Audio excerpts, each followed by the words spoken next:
ያልታበሱ እንባዎች ከአሰፋ በቀለ በኢትዮጵያ ከፈለኝ ክፍል 7። እንደ 50 አለቃ መኮንን ዳርጌ ከትዝታ ጋር የተቀላቀለ አይሆን እንጂ መርዕድ እሸቴም በደረቅ ጭንቀት ተወጥሮን ያረፈደው። የጀመረው ደግሞ ገና ጠዋት ከ2 ሰዓት በፊት። መኖሪያው በ02 ቀበሌ የታችኛው ጥግ ሲሆን የሚያስተምረው ደግሞ የዲላ ከተማ የላይኛው ጫፍ በሆነ ቀበሌ ውስጥ በሚገኘው የአፄ ዳዊት ትምህርት ቤት ውስጥ ነው። ሔዋንና ትርፌ የተከራዩት ቤት መንገዱ ላይ በመሆኑ ሲወጣም ሲወርድም ጎራ እያለ ይጠይቃቸው ነበር። ዛሬ ጠዋት ግን ወደ ስራው ሲሄድ ያ ቤት በጠዋት ከውጭ ተዘግቶ አየው። ወዴት እንደሄዱ የጎረቤት ሰዎችን ሲጠይቅ ማታ ሲሆንና ሲባል ያመሸውን ሁሉ በዝርዝር ነገሩት። በሰማው ወሬ የተሰማው ድንጋጤ ጭራሽ ራስ ምታት ለቀቀበት። ቢቸግረው ወደ በሉ ቢሮ ሮጠ። ነገር ግን ዘንግቶ ነበር እንጂ በሉ ለመስክ ስራ ወጥቷል። መስሪያ ቤት ደርሶ ይሄው ሲነገረው ያለ ውጤት ተመለሰ።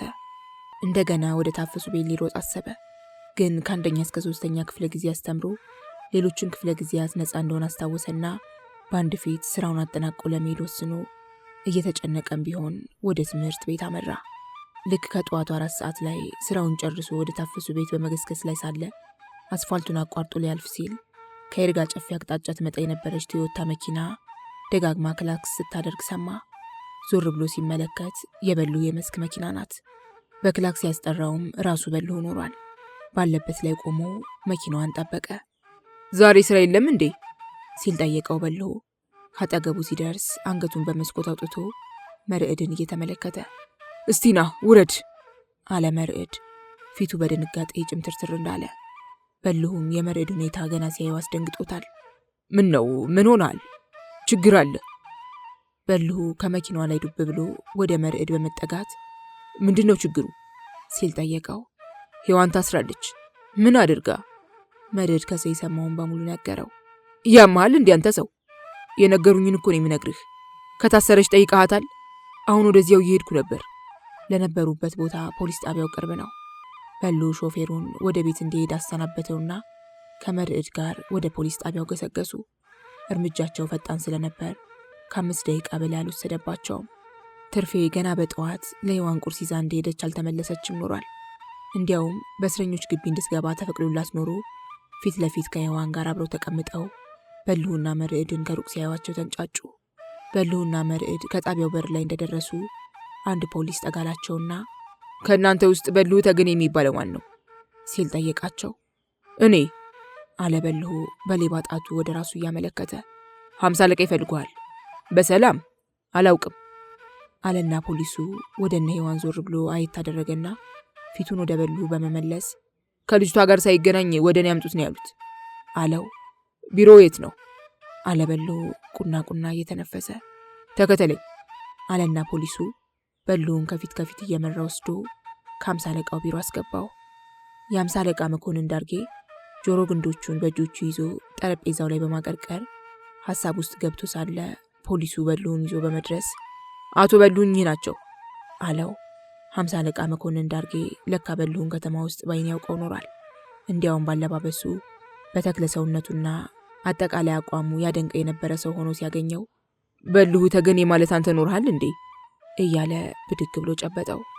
አዎ ነኝ አለ በሉ ቁና ቁና እየተነፈሰ። ቁጭ በል እስቲ። ሁለቱም ፊት ለፊት ተቀመጡና ተፋጠጡ። እየተበሳጨ ትመስላለህ አለው የ50 አለቃ። አዎ እጅግ በጣም ተናድጃለሁ። ምን ነው? የማትታሰር ሰው አስራችኋላ አለ በሉ ቁጭ እንዳለ በቀኝ እጁ ሽንጡን በመያዝ 50 አለቃውን እየተመለከተ። ወንጀል ፈጽማ ከሆነስ አለ 50 አለቃው ፈገግ ያለ። የተባለውን ከሆነ አላምንም አለና በልሁ የ50 አለቃውን ጠረጴዛ መታ መታ እያደረገ ቀድሞ ነገር የታሰረ ሁሉ ወንጀለኛ ያሰረ ሁሉ ዳኛ ነው ብዬ ማመን ከተውኩኝ ቆይቻለሁ አለው። አይፈረድብህም። አሁን ለምን ፈለከኝ ሲል በልሁ አይኑን ፈጠጥ አድርጎ ጠየቀው። ለብርቱ ጉዳይ አለና 50 አለቃው በረዥሙ ተንፍሶ ግን አቶ በልሁ አሁን የምነግርህ ጉዳይ ሔዋን ለምትባል ልጅ ፈጽሞ መነገር የለበትም። ባይሆን ላንተና ለቅርብ ጓደኞች ከነገርኳቸው በኋላ አስባችሁበት የሚሆን ነገር ነው። ምንድነው እሱ? አስቻለው ፍሳይ የሚባል ጓደኛ እንደነበረ ሰማሁ። አሁንም አለኝ አብራችሁ ያላችሁ አይመስለኝም። ከልቤ አይወጣምና ምንጊዜም አብረን የምንኖር ይመስለኛል። በአካል ማለቴ ነው። ክፉዎች አለያይተውናል። አሁን የትና በምን ሁኔታ ላይ እንዳለ ግን አላውቅ ካለ በኋላ በልሁ ላንተ ማን ነገረህ ሲል ጠየቀው። በህይወት አለ ብለህ ታምናለህ? የት አገር? እዚሁ ኢትዮጵያ ውስጥ አለ በልሁ። አፉ ተከፍቶ ቀረ። አይኖቹ በአምሳ አለቃው ላይ ተተከሉ። በጋራ ላነጋግራችሁ፣ እኔ የማውቀው ነገር አለኝ። ዛሬ ማታ ቢሆንስ? ይቻላል። ቦታና ሰዓቱ ወስነው ተለያዩ። የአምሳ አለቃ መኮንን ዳርጌ ፖሊስ ሆኖ ከተቀጠረ ጀምሮ አሁን ያጋጠመውን አይነት አስደሳች ስራ አግኝቶ አያውቅም። የሔዋንና በእሷ ምክንያት ተጣላን ያሉ ሰዎችን ጉዳይ እንደ የመንግስት ተቀጣሪነቱ ሳይሆን ልክ እንደ ራሱ ጉዳይ በተለየ ስሜትና ትኩረት ሊከታተለው ወሰነ። የስራው የመጀመሪያ እቅድ የሔዋንን ድንግልና በሐኪም ማረጋገጥ ነበር። በእርግጥም ፈጸመው። ሔዋን ያልተሟሸ ገላ ባለቤቷን አገኛት። የምስክር ወረቀቱንም በእጁ ያዘ። ለምርመራው የሚያመቹ በርካታ ፍንጮችን ከነበልሁ አግኝቷል። የምርመራው ሂደት በዚያው አቅጣጫ እንዲጓዝ አድርጎ እቅድና ስልቱንም ቀይሶታል። ስላስቻለ ሁኔታ ታፈሱን በልሁንና መርዕድን ሲያነጋግር ባመሸበት 3ኛ ቀን ላይ አለሙ መርጋንና መብራቴ ባዩን ሁለቱንም በአንድ ጊዜ ከቢሮ አስቀረባቸውና ልብ ብላችሁ አዳምጡኝ ሲል 50 አለቃ አስጠነቀቃቸው። አለሙና መብራቴ ከፊቱ ተቀምጠው የሚሆኑት ሁኔታ በራሱ ውስጣቸውን ያስነብበዋል። ሔዋን ተስፋ የምትባል ልጅ ወዳጃችሁ እንደሆነች ቃል በሰጣችሁት ወረቀት ላይ ፊርማችሁን አኑራችኋል ነው ወይስ አይደለም ሲል ጠየቃቸው። ነው አሉ። በፍርሃት ስሜት ይቁነጠነጡ ጀመር። 50 አለቃ አንዲት ወረቀት ከጠረጴዛው ላይ ብድግ አድርጎ እያሳያቸው ይቺ ወረቀት ግን ቅጥፈታችሁን አረጋግጣባችኋለች። ሔዋን ድንግል ስለመሆኗ የምታረጋግጥ የሐኪም ወረቀት ናት ብሎ ወረቀቱን ጠረጴዛ ላይ በክብር ካስቀመጠ በኋላ እንደገና አየት እያደረጋቸው ዋሽታችኋል ወይስ አልዋሻችሁም ሲል ጠየቃቸው። አለሙና መብራቴ እርስ በርስ ተያዩ። ከንፈራቸውን በምላሳቸው እያራሱ ይቅበጠበጡ ጀመር። ተናገሯ! አለሙ መርጋ ድንገት ብድግ አለና እውነቱን አውጣለሁ ጌቴ አለ። እጆቹን ወደ ኋላ አቆላልፎ እጅ እየነሳ አንተስ አለና 50 አለቃ በመብራቴ ላይ አፈጠጠ። መብራቴም ልክ እንዳለሙ ብድግ ብሎ ግልጥ አድርጌ አውጣለሁ ጌቴ አለና እጅ ነሳ። 50 አለቃ መኮንን ዳርጌ ከመቀመጫው ብድግ አለ። ከጠረጴዛው ላይ 2 ንጹህ ወረቀቶችን አነሳ። ወደ ሁለቱም ጠጋ በማለት አንዳንድ እያደላቸው አንተ በዚህ አንተ ደግሞ በዚህ ይህንን ጉዳይ ትፈጽሙ ዘንድ ማን እንደላካችሁና ምን አይነት ውለታ ሊከፈላችሁ ቃል እንደተገባላችሁ እንዲሁም በዚህ ጉዳይ ላይ የት መቼና ከማን ጋር እንደተነጋገራችሁ በራሳችሁ እጅ ጽፋችሁ ታመጣላችሁ ካለ በኋላ በማስጠንቀቂያ አይነት ሌባ ጣቱን ቀስሮ ልብ በሉ፣ በሁለታችሁ ጽሑፍ ላይ አንድን ልዩነት ብትገኝ ሁለታችሁም ዕዳ ትገባላችሁ አለና ወደ በሩ ራመድ እያለ ኑ ተከተሉ አላቸው። ይዟቸው ወጣ። በፖሊስ ጣቢያው ግቢ ውስጥ በሚገኙ 2 የተለያዩ ክፍሎች ውስጥ ለየብቻ አስገብቶ ቆለፈባቸው። በግምት ከ1 ሰዓት በኋላ የተከፈተላቸው አለሙና መብራቴ ያቀረቡለት ጽሑፍ ለ50 አለቃ መኮንን ዳርጌ ለከሰዓት በኋላው ስራው ምቹ ሁኔታ ፈጠረለት። በዚያው መሰረት ሸዋዬንና በድሉን ከያሉበት እየለቀመ ለዚያውም አንዱ ስለሌላው በማያውቁበት ሁኔታ ለየብቻ እስር ቤት ከቷቸው አደረ። በነጋታው ጠዋት በቅድሚያ አለሙንና መብራቴን ወደ ቢሮ አስጠራና ጎን ለጎን አስቀምጦ ስሙ አላቸው። ተራ በተራ እየተመለከተ አቤት አሉ በየተራ። ከጻፋችሁት ወረቀት ላይ እንደተረዳሁት አለሙ የመኪና ሾፌር፣ መብራቴ ደግሞ ረዳትና ገንዘብ ያዥ ሆናችሁ ልትቀጠሩ በበድሉ አሸናፊ በተገባላችሁ ቃል መሰረት በንጹህ ሰው ላይ አሳፋሪ የስም ማጥፋት ወንጀል ፈጽማችኋል። ከእንግዲህ እናንተን ነጻ ሊያደርጋችሁ የሚችለው በዋና ጠንሳሾቹ ላይ ቋሚ ምስክር ሆናችሁ ስትገኙ ብቻ ነው አለና አሁን ዋናዎቹን ወንጀለኞች እዚሁ ያላችሁበት ላቀርባቸው ነው። እናንተም ከፊታቸው ቆማችሁ ወንጀሉን ትፈጽሙ ዘንድ በእነሱ የተነገራችሁን ሁሉ በዝርዝር ስለመናገራቸው ቀድማችሁ ልትገልጹላቸው ይገባል አለና ታደርጋላችሁ ወይስ አታደርጉም ሲል ቆጣ ብሎ ጠየቃቸው። እናደርጋለን አሉ ሁለቱም ባንድ ላይ። 50 አለቃው ሸዋዬና በድሉን ወዲያው አስቀረባቸው። እነሱም ባንድ በኩል አለሙና መብራቴን ደግሞ በሌላ በኩል አስቆሞ ፊት ለፊት አፋጠጣቸው። ትናንት በአለሙና በመብራቴ ተጽፈው የቀረቡትን ወረቀቶች በእጁ ጠልጠል አድርጎ ያዘና አለሙና መብራቴ ሲል ጠራቸው። አቤት አሉ በተከታታይ። እነዚህ ወረቀቶች እናንተ በሔዋን ተስፋዬ ላይ እንድትፈጽሙ በበድሉና በሸዋዬ የታቀደውን ሁሉ የዘረዘራችሁባቸው ናቸው አለና ዋሸሁ ሲል ጠየቃቸው። እውነት ነው፣ ትክክል ነው አሉ አለሙና መብራቴ። 50 አለቃው ወደ ሸዋዬና በድሉ ዞር ብሎ ላታመልጡ መያዛችሁን አወቃችሁ ሲል ጠየቃቸው። ሁለቱም አንገታቸውን ደፉ። 50 አለቃው የጠረጴዛ ደውል አቃጨለና ረዳቱ ፖሊስ ሲመጣለት ሸዋዬን አለሙንና መብራቴን ወደ እስር ቤት አስወሰዳቸው። በድሉ አሸናፊ ብቻውን ተገኘ። አቶ በድሉ ሲል ጠራው የ50 አለቃ መኮንን ዳርጌ። አቤት። ሔዋን ተስፋዬ ምን አይነት በደል ብትፈጽምብህ ነው የወሮ በላ መንጋ ያዘመትክባት ሲል ረጋ ብሎ ጠየቀው። አስደብድባኛለች። በማን? በሉ ተገኔ በሚባል ጥጋበኛ። ስነ ስርዓት ሲል ጮኸበት 50 አለቃ አይኑን አፍጥጦ እያየውና ጣቱንም ቀስሮ። ከበሉ ተገኔ ቡጤ ያተረፈህን አምላክ ማመስገን ትተህ ደግሞ በህግ ቦታ ላይ ተቀምጠ ልትዘልፈው ትሞክራለህ አለው እልህ እየተናነቀውና በንዴት ፊቱ ልውጥውጥ እያለ። በድሉ ከመደንገጡ የተነሳ በአይኑ መግቢያ ቀዳዳ የሚፈልግ ይመስል ወደ ላይ ወደ ታች፣ ወደ ቀኝ ወደ ግራ አይኑን እያማተረ ይቁነጠነጥ ጀመር። በምን ተገናኝታችሁን ያስደበደበችህ? እወዳታለሁ። ለምን ወደድከኝ ብላ አስደበደበችህ መሰለኝ። ስለዚህ ልትበቀላት ፈለክ። የራሷ እህት ናት የገፋፋችኝና መላውን የፈጠረችልኝ። ስሟን ጥራታ።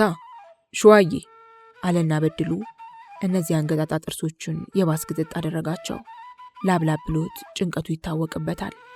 የተደበደበ ሰው ቢደበደብ ወይም ቢያስደበድብ ድርጊቱ ወንጀል ቢሆንም ነገር ግን ስም አለው። ግን ወንድ አደባደበች ብሎ ማስወራቱ ምንድነው ዓላማው ሲል ጠየቀው። ስሟን ለማጥፋት ማለት። ልጅቷ አስመራ ሄዶ የቀረጮኝ አላት። እሺ። እዚህ ያሉት ጓደኞቹ ግን ከማንም ጋር እንዳትገናኝ ይጠብቋታል። እሷም ትፈራቸዋለች። ወንድ አደባደበች ተብለው ከተወራባት ግን እነሱ ይርቋታል። እሷም ተስፋ ትቆርጥና የኔን ጥያቄ ትቀበላለች ብዬ በማሰብ ነው አለና በድሉ በተቀመጠበት ላይ ተቁነጠነጠ። ስማ አለው የ50 አለቃ መኮንን ዳርጌ ቁጣ በተቀላቀለበት አነጋገር። አቤት። እዚሁ እንዳለህ የሴራ መሐንዲስህን አስጠራታለሁ። እጥር ምጥን ባለ ቃል ሁሉን ነገር እንደተናገርክ ትነግራታለህ። ነገር እደፋፍናለሁ ካልክ ጠብ ከመንግስት ጋር ብቻ ሳይሆን ከኔም ጋር በግል እንደሚሆን ወቅ። ኧረ ነግራታለሁ። 50 አለቃ ረዳቱን በደወል ጠራና እንደቀረበለት ሸዋዬን እንዲያመጣ አዘዘው። ረዳቱ ሸዋዬን ወዲያው አቀረባት። በበድሉ ፊት ለፊት እንድትቀመጥ ታዛ አለፍ ብላ ተቀመጠች። ከመርማሪው ፖሊስ ይልቅ በድሉን በሀፍረት አይን ታዩ ጀመር። ቀጥላ አለ 50 አለቃው በድሉ ላይ በማፍጠጥ። በድሉ ከተቀመጠበት ብድግ አለና ወደ ሸዋዬ ጣቱን ቀስሮ የቀይ ሽብሩን ጉዳይ ሙልጭ አድርጌ ተናግሬያለሁ፣ ብትዋሺ ውርድ ከራሴ አላትና ተመልሶ ቁጭ አለ። የ50 አለቃ መኮንን ዳርጌ ቀይ ሽብር የሚለውን ቃል ሲሰማ መላ ሰውነቱን አንቀጠቀጠው። አጠገቡ ያሉት ሰዎች ነፍሰ ገዳዮች መስለው ታዩት። ልክ በቀይ ሽብር ጊዜ እንደተፈጸመው ሁሉ እሱም እነዚህን ሰዎች ዘቅዝቆ ቢለበልባቸው ደስ ባለው ነበር። ግን ደግሞ ጨካኞች የፈጸሙትን የጭካኔ ተግባር መድገም የባሰ አረመኔነት መሆኑን ይገነዘባልና በቁጭት ራሱን ወዝውዞ ወዲያው ረዳቱን በደውል ጠራ። በድሉን ወደ እስር ቤት አስወሰደና ሸዋዬን ብቻዋን አገኛት። ሸዋዬ በዕለቱ አጠር ያለ ሰማያዊ ጉርድ ቀሚስና ቡናማ ሹራብ ለብሳለች። ቀላ ያለች ስካርፍ አንገቷ ላይ ጣል አድርጋለች። ሳታስበው ታስራ በማደሯ ጸጉሯን አላበጠረችም፣ አልተቀባባችም። አመዷ ወጥቷል። ማንደፍሮ ሜዳ ላይ የደፈጠጠው ፊቷ ጠባሳው አልጠፋም። ተዥጎርጉራለች። ያ አጭር ጸጉሯ ተንጨፍሯል። ቀጫጭን እግሮቿ ስታካቸው አድራ መስመር ሰርተዋል። በድንጋጤ አይኗ ፍጥጥ ብሎ የሴትነት ጥለዋ ተገፏል። ታስጠላለች። መምህርት ሸዋዬ ሲል ጠራት የ50 አለቃ መኮንን ዳርጌ ሁለት እጆቹ ላይ አገጩን አስደግፎ ዘንበል ብሎ እየተመለከታት። አቤት። ሙያሽን ምን ያህል ትወጂዋለሽ? በጣም ወደዋለሁ፣ አከብረዋለሁ። ተማሪዎቼም በጣም ይወዱኛል። ምን እያስተማርሻቸው እንደሆነ ስለሚገባቸው ይሆናላ አላት በምጸት። ትንትን ብትንትን አድርጌን የማስተምራቸው። የ50 አለቃው በረዥሙ ተነፈሰና ወደ ጠረጴዛው ጎንበስ አለ። ራሱን ወዝወዝ አድርጎ ብዕርና ወረቀቱን ካመቻቸ በኋላ እስቲ እኔም እንደ ተማሪዎችሽ እንደወድሽ ስለ ቀይ ሽብሩ ጉዳይ ትንትን ብትንትን አድርገሽ ንገሪኝ አላት። ሸዋዬ የደረቀ ከንፈሯን በምላሷ እያራሰች ወደ ላይ ወደ ታች በማየት ከተቅበጠበጠች በኋላ ቀይ ሽብሩ ብላ ልትጀምር ስትል እንደገና ወደ 50 አለቃው ዞር ብላ በድሉ ነግሮ የለ አለችው። 50 አለቃው በሸዋዬ አስተሳሰብ እንደመገረም ብሎ ድንገት ፈገግ እንደማለት አለና እሱ ብቻ ሳይሆን ዓለሙም መብራቴም በሰፊው ዘርዝረውታል። ግን መጀመሪያ ሐሳቡን ያፈለቅሽው አንቺ ስለሆንሽ ከባለቤቷ መስማት ፈልጌ ነው። እግረ መንገዴንም ምን ያህል እውነተኛ እንደሆንሽ ለማወቅ ፈልጌ ነው ብሎ አይት ሲያደርጋት ሸዋዬ ቀጠለች። እኔ እኮ ውሸት አላውቅም አለችው ቀበጥበጥ እያለች። እኔስ መች ወጣኝ? በይ እውነቱን ንገሪኝ። ቀይ ሽብር ማለት ያው ቀይ ሽብር ነው አለችው አይኖቿን በአይኖቹ ላይ ያርገበገበች። ነገርኩሽ አንቺ ሴትዮ አላት ተናዶ። ምኗ ደነዝናት አለ በሆዱ። ምን ልበል ታዲያ? ሸዋዬ ደንገጣለች፣ ተጨነቀችም። ዝርዝር ሂደቱን ንገሪን ያልኩሽ አለና ቀይ ሽብር ለምን አስፈለገ ሲል ጠየቃት። ሔዋን አስቸገረችኝ። ምን አርጊኝ ብላ? በቃ እሷ እያለች ባልም ትዳርም ሊኖረኝ አልቻለም። ነጠቀችሽ ወይስ አፋታችሽ? ሁለቱንም። እንዴት እያረገች? መጀመሪያ በልብ የወደድኩትን ሰው ውስጥ ለውስጥ ሄዳ በጎን ጠለፈችብኝ። እንደገና ብላ ልትቀጥል ስትል 50 አለቃ ቀደማት። የነጠቀችሽ ሰው ማን ይባላል? አስቻለው ፍስሐ ይባል ነበር። እንዴ አለ 50 አለቃ በመገረምም በመደነቅም አይነት። ትኩር ብሎ ሸዋዬን ሲመለከታት ከቆየ በኋላ አስቻለውን ተወጁ ነበር ሲል ጠየቃት። ነፍሴ እስክትወጣ 50 አለቃ ግራ ገባው። ልክ ሔዋንን ያነጋገረለት እንደሆነ ሁሉ እስክሪብቶውን ወረቀት ላይ ጣል አደረገና ጉንጮቹን ደግፎ ወደ ጠረጴዛው አቀረቀረ። በዚያው ሐሳብ ውስጥ እንዳለ ሸዋዬ በልብ የወደድኩትን ያለችውን አስታወሰና ቅናት እንደነበረባት ተረዳ። ራሱን ወዝውዞ ካጎነበሰበት ቀና በማለት እሺ ደግሞ ከማን አፋታችሽ ሲል ጠየቃት። ያን እንኳን ባናወራ ይሻላል። ለምን? ደስ አይልማ። 50 አለቃው የሸዋዬ ባዶነት አስገረመውና አሁንም ጎንበስ ብሎ እንደመሳቅ አለ።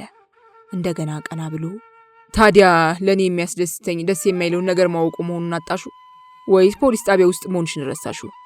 አለና ወረቀቶች ብድግ አድርጎ ታሪክሽ ሁሉ እኮ እዚህ ላይ ተዘርዝሯል። መደበቁ ያዋጣሽ መሰለሽ አላት። በእርግጥ ስለ ፍቺ ነገር የተጠቀሰ ነገር አልነበረም። ነገር ግን ሸዋዬን ለማስፈራራትና ለማስወትወት ተጠቀመበት። ሰዎቹ ያንንም አውቀዋል አለች ሸዋዬ ደንግጣ። በእነሱ ላይ ተጨምሮ በእድሉ አጋልጦሻል። ቅሌታም ነው። የ50 አለቃ መኮንን ዳርጌ ድንገት ከት ብሎ ሳቀ። ሸዋዬ ፊደል ከመቁጠሯ በቀር ምንም እንዳልተማረች ታሰበው። ዕውቀትም ስርዓትም አጣባት። በዚያ ምትክ የክፋትና የተንኮል ሰው መሆኗን በውል ተገነዘበና ጊዜን አትግደይ መምህርት ሸዋዬ ሲል ቆጣ ብሎ ተናገራት። በዚያው ልክ ሸዋዬም በድንጋጤ ሽምቅቅ አለች። እየነገርኩ ሁሉ ልክ ነው አለችው በአቋራጭ የተገላገለች መስሏት። ዝርዝሩን ካንቺም እፈልጋለሁ፣ ቀጥይ። ሸዋዬ እንደማይቀርላት ተረዳች። በሔዋን ላይ ልትፈጽም የነበረውን የማስደፈርና የማስረገዝ እቅድ ሳይቀራት ቤቷ ውስጥ ባርናባስና ማንደፍሮ የተዳረጉትንና ከማንደፍሮ ጋር ተለያይታ መቅረቷን በዝርዝር ተናገረች። የ50 አለቃ መኮንን ዳርጌ ጸጥ ብሎ ሲያዳምጣት ከቆየ በኋላ በረጅሙ ተነፈሰና ሁኔታው ገርሞት ራሱን ወዘወዘ። በተለይ ባርናባስና ማንደፍሮ ከመዝጊያ ጋር ያደረጉትን ትንቅንቅና የመጨረሻውንም ሁኔታ በነገረችው ጊዜ ሁኔታው ሁሉ በዝነ ልቦናው ታየውና ድንገት ከትከት ብሎ ሳቀ። ለመሆኑ ባርናባስ የተባለው ሰው እዚሁ ዲላ ውስጥ አለ ሲል ጠየቃት። የታለና ስራው አሳፍሮት ከሀገር ልም ብሎ ጠፍቶ አለችው። እናም ይህን ሁሉ ውርደት ለማካካስና ሔዋንን ለመበቀል ተነሳሽና የቀይ ሽብር እቅድ አወጣሽ። ስታናድደኝ ታዲያ ምን ላርጋት? 50 አለቃ መኮንን ዳርጌ ሁሉም ነገር በትክክል ገባው።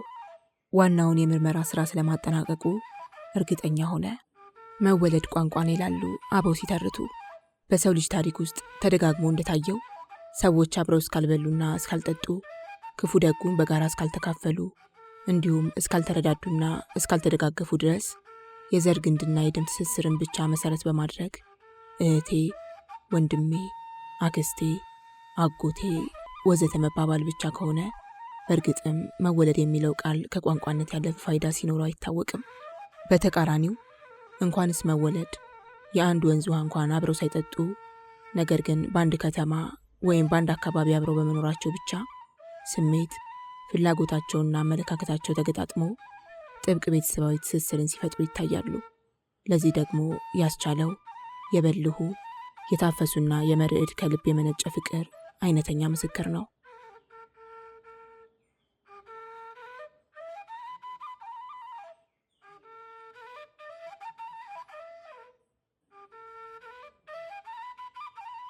ለእነዚህ የፍቅር ቤተሰቦች ትውውቅ መሰረት የሆነው የታፈሱና የባለቤቷ ጋብቻ ነበር።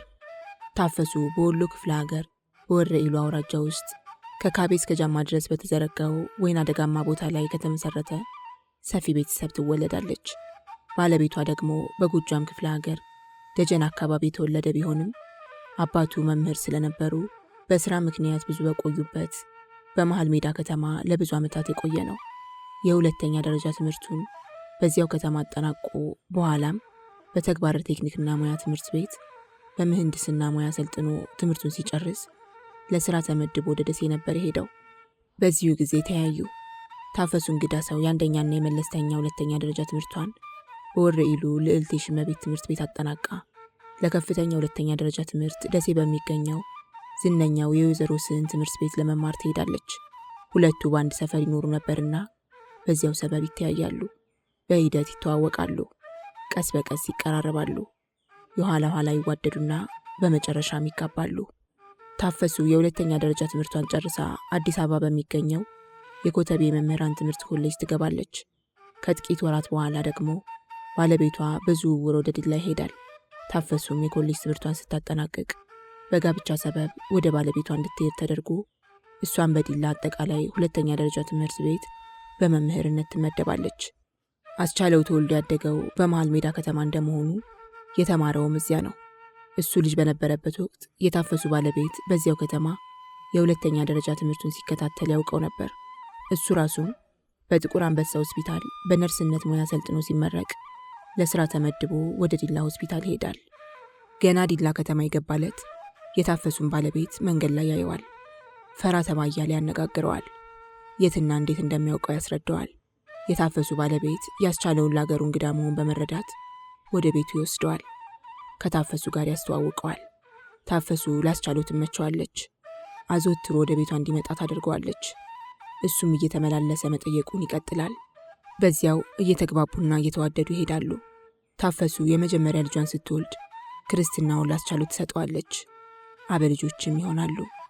በሌላ መንገድ ደግሞ በሉና መርዕድ ትውውቅ እየፈጠሩ ነበር።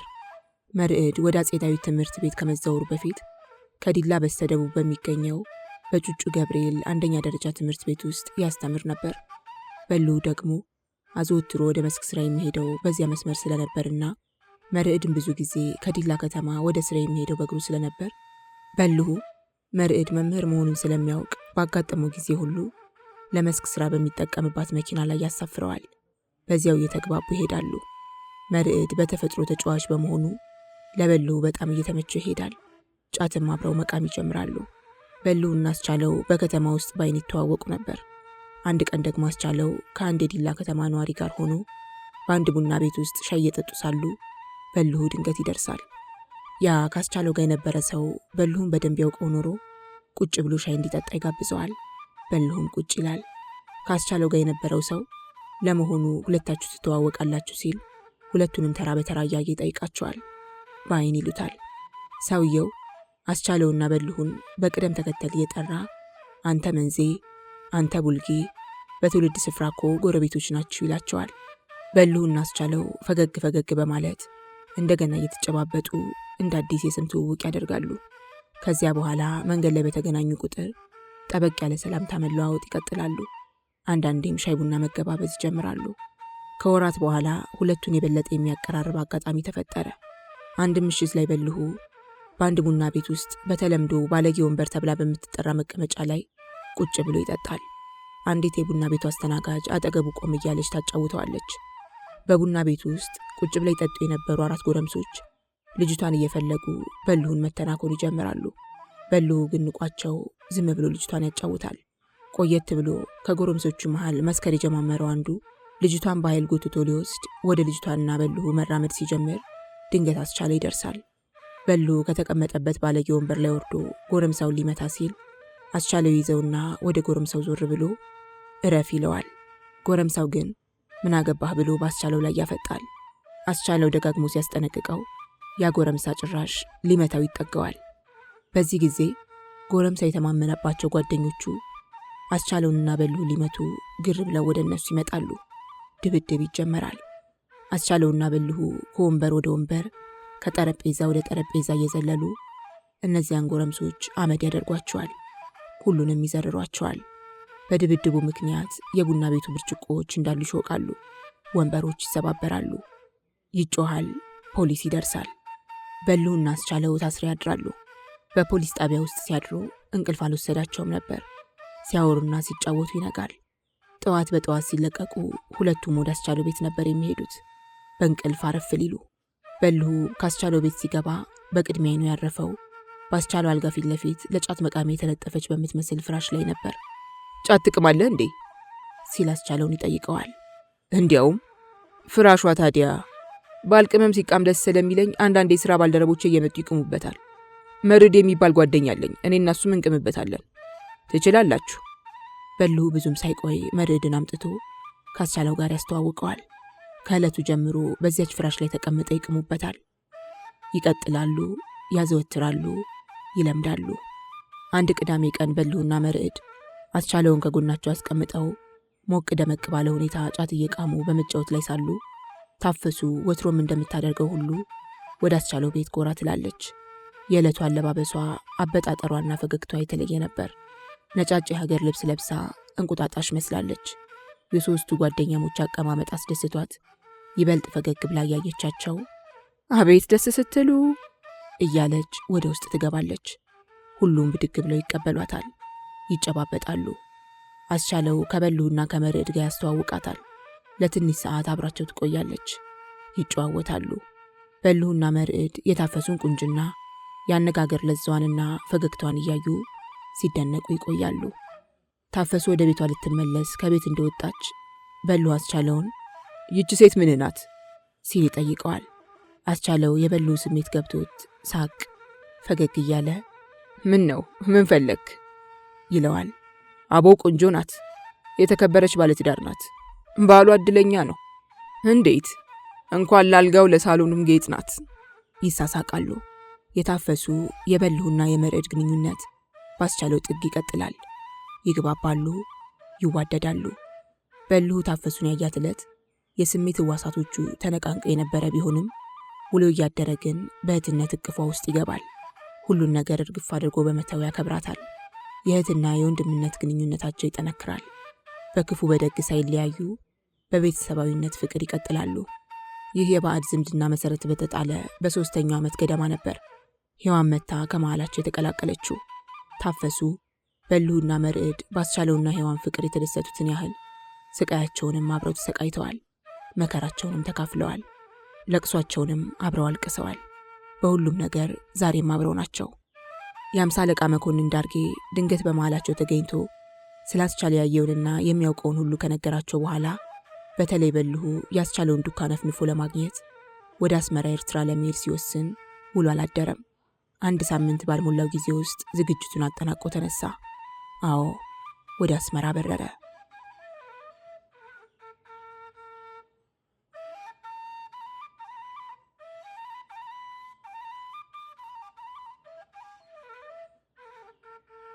ዕለቱ አርብ ነው። ከቀኑ 10 ሰዓት አካባቢ በልሁ ከአስመራ አውሮፕላን ማረፊያ ክልል ወጥቶ በሩ አካባቢ ተኮልኩለው መንገደኞችን ይጠባበቁ ከነበሩ ታክሲዎች መካከል ተረኛውን ጠየቀና ወደ ተጠቆመበት ታክሲ አመራ። አንድ ቀጠን ያለ መልከ መልካም የታክሲ ሾፌር የመኪናውን በር ከፍቶ በእጁ ጠቀሰው። የት መሄድ ፈለጉ? አለ ሾፌሩ በልሁን አስገብቶ በሩን ከዘጋ በኋላ። ሰራይ መናፈሻ። መናፈሻውን ነው ወይስ አካባቢውን የሚፈልጉት? ሲል ጠየቀው ሾፌሩ ወደ ኋላው ዞር ብሎ በልሁን እየተመለከተ። ራሱን መናፈሻውን። ማረፍ ያለ ብለው ነው? የለውም እንዴ? መኖር ነበረው፣ ነገር ግን መናፈሻው በአሁኑ ጊዜ ዝግ ነው። ለምን ተዘጋ? አለ በልሁ ደንግጦ። ሾፌሩ አንገቱን ወዲያ ወዲህ መለስ ቀለስ አደረገና ምክንያቱን እንኳን እንጃ፣ ከተዘጋ ግን ከዓመት በላይ ሆኖታል አለው። እና እዚያ ውስጥ ሰው ፈልጌ ማግኘት አልችልም? አለ በልሁ አንገቱን ወደ ሾፌሩ ሰገግ አድርጎ። ምን ሰው አለና? በልሁ ቅስሙ ስብር አለ። ከ50 አለቃ መኮንን ዳርጌ የተሰጠው ምልክትና አድራሻ ያ መናፈሻ ብቻ ነበር። የ50 አለቃ ራሱ በአስመራ ከተማ ውስጥ ከዚያ መናፈሻ በስተቀር ሌላ አካባቢ ብዙም አያውቅም። የአስመራ ቆይታው አጭር ስለነበር ተዘዋውሮ አላየውም። ምን ይሻለኛል ታዲያ የኔ ወንድም? ሲል በልሁ ጭንቅ እያለው ሾፌሩን ጠየቀው። እኔ እንጃ አለና ሾፌሩ ላፍታ ያህል ቆየት ብሎ ወደ በልሁ ዞር በማለት እዚያ የሚሰራ ሰው ነበር የሚፈልጉት ሲል ጠየቀው። እዚያ አዘውትሮ የሚገባው ወንድሜን ነበር። ታዲያ አንዱ ጋር አረፍ ብለው ያፈላልጉታ። በሉ ላፍታ ያህል ጸጥ ብሎ ሲያሰላስል ቆየና እስቲ ጥሩ ማረፊያ ወደምትለው ሆቴል ውሰደኝ አለው። የበሉ ተክለ ሰውነታዊ ገጽታና በራሱ አንደበት ጥሩ ማረፊያ በማለት በተናገረው ቃል መሰረት ጥሩ ኗሪ እንደሆነ የገመተው ሾፌሩ ወደ ኮምፒሽታቶ ይሻለውታላ አለው። ኮምፒሽታቶ ምንድን ነው ሲል ጠየቀው። በሉ ቃሉ የተለየ ትርጉም ካለው ብሎ በማሰብ መሃል ከተማ ላይ የሚገኝ ቦታ ነው። ጥሩ ጥሩ ሆቴሎችም የሚገኙት በዚያው አካባቢ ነው አለ ሾፌሩ። እሺ እንሂድ። በእርግጥ በሉም የገንዘብ ችግር የለበትም። እንደ አጋጣሚ ሆኖ ከጥቂት ወራት በፊት ወላጅ አባቱ እስቲ ብትኖርበትም ብትሸጠውን ቦታ መያዝ ደግነውና ቤት ለመስራት ሞክር በማለት ከሰጡት በርካታ ገንዘብ ላይ ግማሽ ያህሉን በመንገድ ሻንጣው ውስጥ አድርጎ ይዞት ሄዷል። አስቻለውን በመፈለግ ሂደት ታሪካዊቷን የአስመራ ከተማ ለማየት ይጓጓ የነበረው በልሁ ገና ከጅምሩ መንፈሱ በስጋት በመወጠሩ በሚጓዝበት ጎዳና ግራ ቀኙ ያሉትን የከተማዋን ገጽታዎች እንኳን ልብ ብሎ ሲያይ ያ ባለ ታክሲ ተጉዞ ከአንድ አካባቢ ሲደርስ ዳር ይዞ በመቆም ኮምፒሽታቶ ማለት ይሄ ነው አለው። ወደ አንዱ ሆቴል ጠጋ ብታደርገኝ ይቻላል አለና ሾፌሩ ከመንታ መንገዱ ወደ ቀኝ ታጠፈና ኒያላ ሆቴል ከተባለ ሆቴል በር ላይ ያደረሰው። በልሁ የታክሲ አገልግሎት ክፍያውን ከምስጋና ጋር ከፈለና የልብስ ሻንጣውን ትከሻው ላይ አንግቶ ወደ ሆቴሉ የእንግዳ መቀበያ ክፍል አመራ። አልጋ ሲጠይቅ መኖሩ ተነገረው። አንድ አስተናጋጅ ከፊት እየመራ ወሰደውና ክፍሉን አሳየው። ክፍሉ ንጹህና ግሩም የሚባል አልጋ አለው። በልሁ የክፍሉን በር ዘግቶ አልጋው ላይ አረፍ በማለት ስለገጠመው ችግር ያሰላስል ጀመር። ማሰቡ ግን መላ አላስገኘለትም። ይብሱንም የባሰ ጭንቅ ይለው ጀመር። በመሃል አንድ ነገር ትዝ አለውና ከዚያው ጋር በተያያዘ ሌላም ነገር ቆጨው። በመሰረቱ አስቻለው አካል ጉዳተኛ ነው። ብዙ መጓዝ ስለማይችል ቤት የሚከራየው በሚሰራበት አካባቢ ሊሆን ይችላል። ስራ የመናፈሻ ውስጥ የሚያዘወትር ከሆነም ቤቱም ሆነ መስሪያ ቤቱ በዚያው አካባቢ ከመሆን እንደማያልፍ ገመተና ያንን ባለ ታክሲ በመናፈሻው አካባቢ ማረፊያ ካለ ወደዚያው አድርሰኝ ሳይለው በመቅረቱ ነበር ቁጭቱ። ሆኖም አሁንም ሳይዘገይ ጥሩ ሐሳብ እንደመጣለት አስቦ ጭንቀቱ ከፈል ሲልለት ሐሳቡን ሰብሰብ አደረገና ወደ መታጠቢያ ክፍል ሊገባ ፈለገ። የሚለብሰውን ፒጃማ አዘጋጀና ሊታጠብ ገባ። ታጥቦ አበጥሮ ሲያበቃ ምግብ አሰኘው። ወደ ሆቴሉ ሬስቶራንት ሄዶ ከበላ በኋላ በቀጥታ ከሆቴሉ ቅጥር ግቢ ወጣ። ሰዓቱ ከ12 አለፍ ብሏል። የመንገድ መብራቶች በርተዋል። ከሆቴሉ በስተግራ አቅጣጫ ተራመደና መንታውን መንገድ አቋርጦ ወደ ምዕራብ አቅጣጫ ይራመድ ጀመር። የምሽት የአስመራ ውበት ማራኪ ነው። አየሩ ሞቅ ያለ፣ መብራቶች የደመቁ፣ የከተማዋ አቀማመጥ ማራኪ፣ መንገዶች ንጹህና የተስተካከሉ። በልሁ በሁሉም የአስመራ ገጽታ እየተደሰተ በግምት እስከ 300 ሜትር ከተጓዘ በኋላ በስተቀኙ በኩል አንድ በበረንዳው ላይ በርካታ ወንበሮች የተደረደሩበት በሰው ብዛት ሞቅ ደመቅ ያለ ሆቴል አየና ጎራ አለበት። ሰው አልባ የነበረች ጠረጴዛ አግኝቶ ቁጭ እንዳለ አንዲት ወፈር ያለች ጠይም ጎፈሬ አስተናጋጅ ቀረብ አለችውና እንታይ ክእዘዝ አለችው። ትግርኛ አልችልም አላት በልሁ ቀና ብሎ በፈገግታ ያያት። ዋይ ይቅርታ የኔ ወንድም ብላ አስተናጋጇ በፈገግታ ካደረገችው በኋላ ምን ልታዘዝ ማለት እኮ ነው አለችው። በልሁ በልጅቷ ትህትናና ፈገግታ ደስ ብሎት እሱን ፈገግ በማለት ቢራ አምጪልኝ አላት። አስተናጋጇ ቢራውን ይዛ መታ በብርጭቆ ሞላችለትና ካጠገቡ ራቅ ብላ የግድግዳ ጥግ ደገፍ ብላ ቆመች። በልሁ ልጅቷ ያሳየችው ትህትና አስታውሶ ሁኔታዋ ደስ ስላለው በልቡ ስላለው ጉዳይም ሊያወያያት ፈለገና ሊጠራት አሰበ። ነገር ግን በዚያች ቅጽበት ማጣደፉ ለሌላ ነገር ይመስላታል በማለት ለጊዜው ተወት አደረገው። የመጀመሪያውን ቢራ ጨርሶ ሁለተኛውን ስታቀርብለት ግን እንደምንም ጨከነና የኔ እህት ላነጋግርሽ ፈልግ ነበር ሲል ጠየቃት።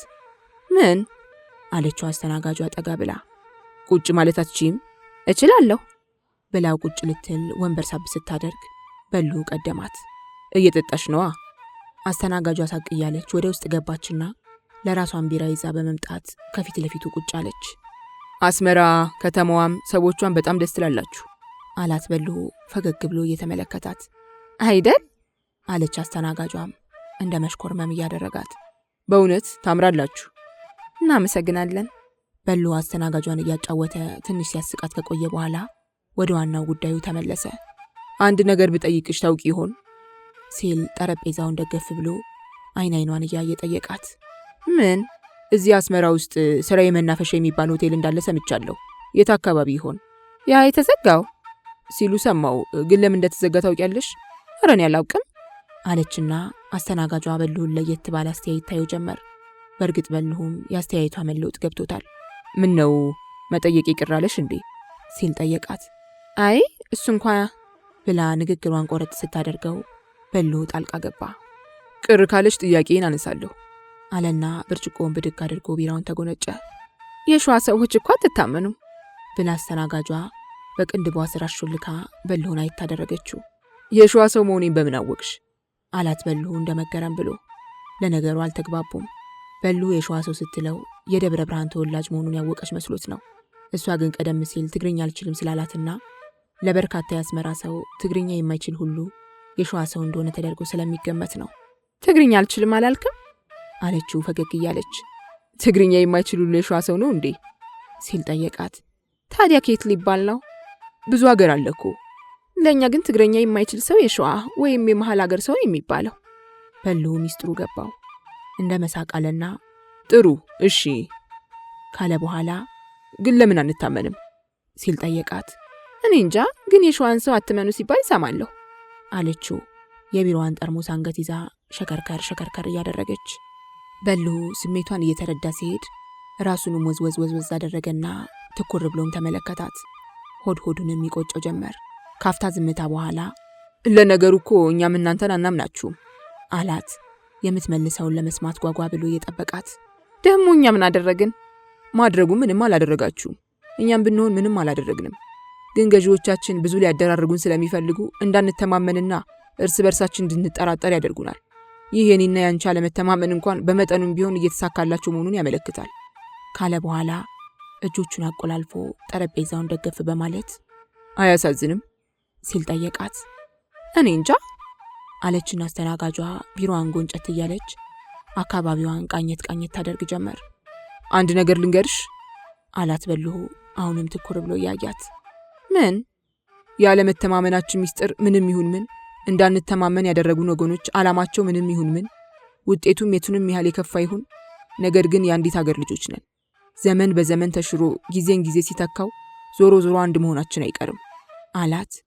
ሊሆን ይችላል አትጠራጠሪ አላትና በልሁ ስለ ዛሬው ጉዳዩ ሊያወያያት በማሰብ እስኪ ለዛሬ እንኳን የምታምኚኝ ከሆነ ስለ ስራዬ መናፈሻ የጠበቅኩትን ምክንያት ዝርዝር አድርጌ ልንገርሽ አላት። ምንድነው እሱ ብላ ጓጓለችና ትመለከተው ጀመር። በልሁ ወዲያው ጀመረ።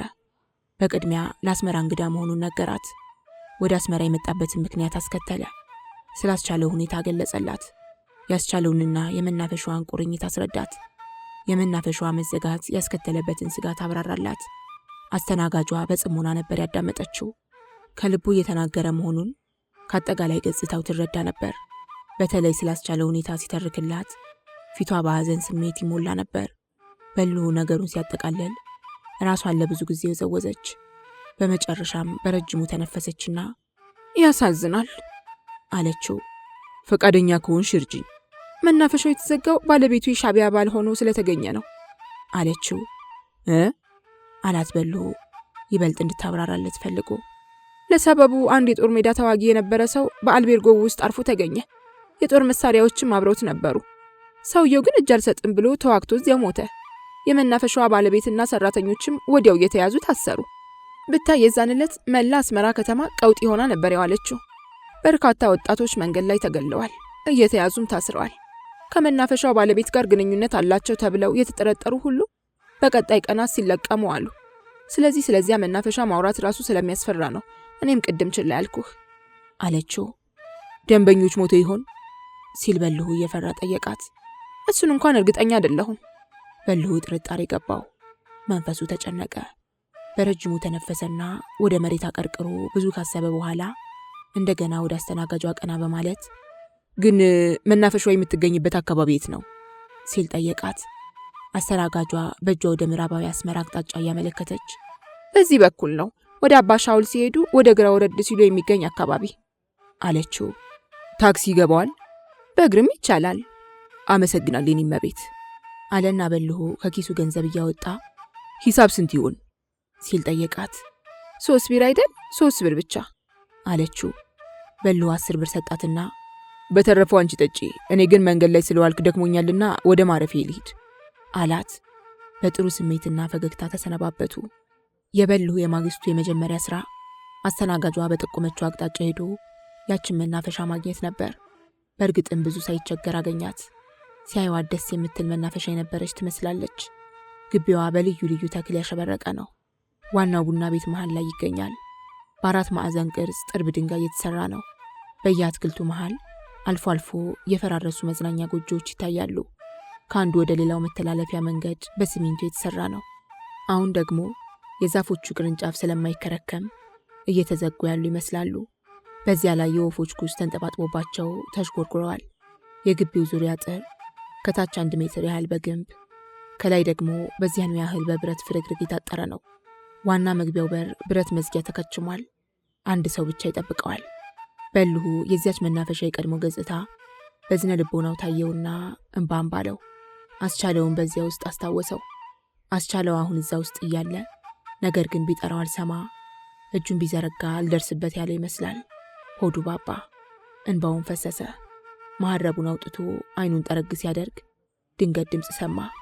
ከመናፈሻዋ በር ጠባቂ በኩል ነበር። ምን አሉኝ ጌታዬ? ሲል በልሁ ወደ ሰውየው እያየ ጠየቀው። ሰውየው አሁንም ተናገሩ። ነገር ግን በትግረኛ ስለነበር ለበልሁ አልገባውም። ሰውየው ከ60 አለፍ የሚላቸው ይመስላሉ። የሰማያዊ ካኪ ቱታ ለብሰው ራሳቸው ላይ የዘበኛ ቆብ አድርገዋል። እሳቸውም አማርኛ በደንብ አይችሉ ኖሮ በእጃቸው እያመለከቱ ወዲያ ወዲያ አሉት። በልሁም ከዚህ አካባቢ ሂድ ማለታቸው እንደሆነ ገብቶት ከቦታው መራቅ ጀመረ። ከአባ ሻውል በስተደቡብ አቅጣጫ በሚወስደው አቧራማ መንገድ ላይ ዝም ብሎ ይራመድ ጀመር። ያ አካባቢ ከሌላ የአስመራ አካል ጋር ሲነጻጸር ደከም ያለ ነው። ሰው ግን ይበዛበታል። በየመንገዱ ዳር ያሉት ቤቶችም ደከም ያሉ ናቸው። ሞቅ ደመቅ ያሉ ቡና ቤቶች አይታዩበትም። ትንንሽ ግሮሰሪዎች፣ ጠላና እንዲሁም አረቄ ቤቶች ይበዙበታል። በልሁ ድንገት በልበላለውና ከአንድ ጥላ ቤት ውስጥ ገባ። ሰዓቱ ግን ከ4 ብዙም አላለፈም። ነገር ግን በርካታ ጠጪዎች ቤቱ ውስጥ አሉ። ባለጠላ ቤቷ ሳይሆኑ የማይቀሩ አንዲት ወደ 50 የሚጠጋቸው ቀይ ረጅም ዘንካታ የሆኑ ሴት ወይዘሮ ወንበር ላይ ጉብ ብለው በየመደቡ ላይ ተቀምጠው ከሚጠጡ ሰዎች ጋር ይጨዋወታሉ። ቋንቋቸው ትግርኛ ነው። በልሁ ገብቶ ሲቀመጥ ምን ልታዘዝ የሚል አስተናጋጅ ከፊቱ አልቀረበም። ጠላ ቤት ነውና መስተንግዶ የታወቀ ነው። አንዲት በኑሮዋ ጉስቆል ያለች ልጅ እግር ሴት በጣሳ ጠላ ይዛለት ቀረበች። በእጁ ሰጠችው። በልሁ ጠላውን ቀመስ ሳያደርግ ወለል ላይ ቁጭ አደረገው። እኛ ነጫጭ የሀገር ልብስ ለብሰው ወንበር ላይ ቁጭ ያሉት ቀይ መልከ መልካም ሴት በልሁን አይታደረጉና ብርጭቆ ህብሆም አሉት በትግረኛ። ምን አሉኝ ማማ? አለና በልሁ ትግረኛ አልችልም አላቸው። ብርጭቆ ይሰጥህ ወይ ማለት እኮ ነው አሉት። አያስፈልግም ማማ አመሰግናለሁ አለና ጣሳውን አንስቶ ፉት አለ። የሸዋ ሰው ነህ ሲሉ ሴትየዋ ጠየቁት ፈገግ እያሉ። አዎ አላቸው። በልሁ ያችንም የማታዋን አስተናጋጅ አስታወሳት። አይዞህ የኔ ልጅ በልጠጣ አሉትና ሴትየዋ ወደ ሌሎች ጠጪዎች ዞር በማለት ጨዋታቸውን ቀጠሉ። በልሁ አልፎ አልፎ ጠላውን ፉት እያለ የሚያወሩት ነገር ባይገባውም የጠጪዎችን ወሬ ሲያዳምጥ ብዙ ቆየ። በየመሃሉ ግን ልቡ እንዳዳ የሚያደርገው ነገር አለ። ሊናገር ካሁን ሲል ድንገት ሴትየዋ ቀድሞ አናገሩት። ተጫወት የኔ ልጅ አሉት በልሁን ፈገግ ብለው እያዩ። በልሁ ጣሳውን እያነሳ ሳለ ሴትየዋ ቀጠሉ። ቋንቋችንን አታውቀው እንዴት እናርግህ አሉት እጆቻቸውን በጡቶቻቸው ስራ አጣምረው ፊት ለፊት እየተመለከቱት። ኧረ ይሁን ምንም አይደል ብሎ በልሁ ወዲያው ደግሞ በዚህ አካባቢ የሚያውቁት የሚስዮኖች ሐኪም ቤት ይኖር ይሆን ማማ ሲል ጠየቃቸው። ሴትየዋ ትንሽ አሰብ አደረጉና እነዚያ ጥልያኖቹ ሲሉ ጠየቁት። ይሆናሉ፣ በእርግጥ ፈረንጆች ናቸው። ከዚህ ወደ ታች በኩል ነበሩ፣ ነገር ግን አሁን እኮ ከዚያ ቦታ ለቀዋል አሉት። ለቀዋል? በልሁ አሁንም ድንግጥ አለ። ቆዩ እኮ። ምን ያህል ጊዜው ናቸው? ሴትየዋ በቀስታ ለበልሁ ምላሽ ሳይሰጡ ወደ ጠጪዎች ዞር በማለት በትግረኛ ያነጋግሯቸው ጀመር። ደግመው ደጋግመው ከተመላለሱ በኋላ ሴትየዋ ፊታቸውን ወደ በልሁ መለስ አድርገው ከዓመት በላይ ሆናቸዋል ነው የሚሉኝ አሉት። በሉ እንደገና ወሽመጡ ቁርጥ አለ። አጋጣሚዎች ለምን እንደሚደጋገሙበት ግራ ገባው። እዝን ባለፊት ትክዝ ባለ አነጋገር በቃ ይተውት ማማ አላቸውና ጣሳውን አንስቶ ፉት ካለለት በኋላ መልሶ አስቀመጠው። ወደ መሬት አጎንብሶ ራሱን ደጋግሞ ወዘወዘው። ልትታከም ኖሯል ሲሉ ሴትዮዋ ጠየቁት። አይደለም፣ እነሱ ጋር ይሰራ የነበረ ሰው ፈልግ ነበር አላቸውና አሁንም ወደ መሬት ጎንበስ አለ። አይ ለቀዋላ ብለውት ሴትዮዋ ወደ ጨዋታቸው ተመለሱ። በሉ ከዚያ በኋላ ብዙ መቆየት አልፈለገም። ውስጡም ተናደደ። እስካሁን ባገኘው መረጃ ያስቻለው ዱካ በቀላሉ እንደማይገኝ፣ ምናልባትም ጭራሽ ላይ ይገኝ እንደሚችል ፈራ። ተስፋው እየጨለመ ሄደ። ወዲያው አንድ ነገር ታየው። ወዳረፈበት ሆቴል መብረር። አዎ ሄደ። በጠራራ ፀሐይ በአንሶላና ብርድ ልብስ ጥቅልል ብሎ ተኛ። አስቻለውን እንዳያገኝ ከጋረደው የጭንቅ ጉም ያመለጠ መሰለው። የሰው ልጅ የቱንም ያህል ቢያስብ፣ ቢጨነቅ ወይም ቢናደድ፣ ቢበሳጭ አሊያም ቢፈራ፣ በአጠቃላይ በየትኛውም ስሜት ውስጥ ቢሆን በህይወት ለመሰንበት የግድ የሚያስፈልገው አንድ ነገር አለ፣ ምግብ። በልሁ በአንሶላና በብርድ ልብስ ውስጥ ቢደበቅም አላመለጠውም። አጅሬ ረሃብ ከውጭ ሳይሆን ከውስጥ የሚነሳ እሳት ነውና አንጀቱን ይሞረሙረው ጀመር። ከአንድ ጣሳ ጠላ ሌላ የቀመሰው ነገር ባለመኖሩ ከቀኑ 9 ሰዓት አካባቢ ከተኛበት ሰቅስቆ አስነሳው። ምሳ ይሉት ራት አደባልቆ ሊበላው ወደ ሆቴሉ ሬስቶራንት ወረደ።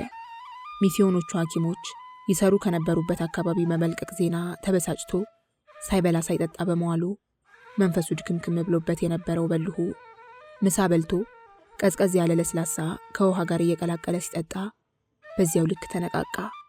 ረጋ ብሎ ማሰብም ጀመረ። አንድ ነገር ታየው። ሚስዮኖቹ ሐኪሞች እንደመሆናቸው መጠን ከክፍለ ሀገሩ ጤና ጥበቃ ጽሕፈት ቤት ጋር በአንድ ወይም በሌላ መንገድ ግንኙነት ሊኖራቸው እንደሚችል ታሰበው። ምናልባትም የሥራ ፍቃድ ሊኖራቸው ይገባል።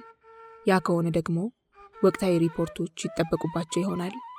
በዚያው መጠን በሁለቱ አካላት መካከል መቀራረብና የአድራሻ ልውውጥ ሊኖር ይችላል። ሚስዮኖቹ እዚያው አስመራ ካሉም እዚያው ሊፈልጋቸው፣ ወደ ሌላ ክፍለ ሀገርም ተዛውረው ከሆነ ባሉበት ቦታ መሄድ እንዲችል በቅድሚያ ወደ ክፍለ ሀገሩ ጤና ጥበቃ ጽሕፈት ቤት ሄዶ አድራሻቸውን ሊጠይቅ ወሰነ። በእርግጥም ጥሩ ሐሳብ የመጣለት መሆኑ ተሰማውና ልቡን ደስ አለው። ማግስቱ እሑድ ስለሆነ የመንግስት መስሪያ ቤት አይከፈትም። ዕለቷን ግን በከንቱ ማሳለፍ አልፈለገም። ወዲያው ትዝ ያለው ያንኑ የተዘጋ የሚስዮኖች የቀድሞ መስሪያ ቤት መፈለግና በዛው ዙሪያ ያስቻለውን ዱካ ማነፍነፍ ነበርና ትናንት ወደ ስራ የመናፈሻ የሄደበትን መንገድ ይዞ ተጓዘ። ከጠዋቱ 3 ሰዓት አለፍ ብሏል። ጠላ የጠጣባትን ቤት ሳይቸገር አገኛት። ሴትዮዋ የጠቆሙትን አቅጣጫ በመያዝ ቁልቁል ወደ አስመራ ከተማ ደቡባዊ ምስራቅ አቅጣጫ ተጓዘ። በየመንገዱ የሚጠይቃቸው ሰዎች እያመላከቱት ትክክለኛውን አቅጣጫ ይዞ እንዲጓዝ ረዱት። በግምት ከቀኑ 4 ሰዓት አካባቢ ያን የቀድሞ የሚስዮኖች መስሪያ ቤት አገኘው። ዙሪያው በረዥም ግንብ የታጠረ ሰፊ ግቢ ነው። ቤቱ በርካታ ክፍሎች ያሉት ባለ 1 ፎቅ ነው። በሩ ግን የመደበኛ ወታደር መለዮ በለበሰ ሰው ይጠበቃል።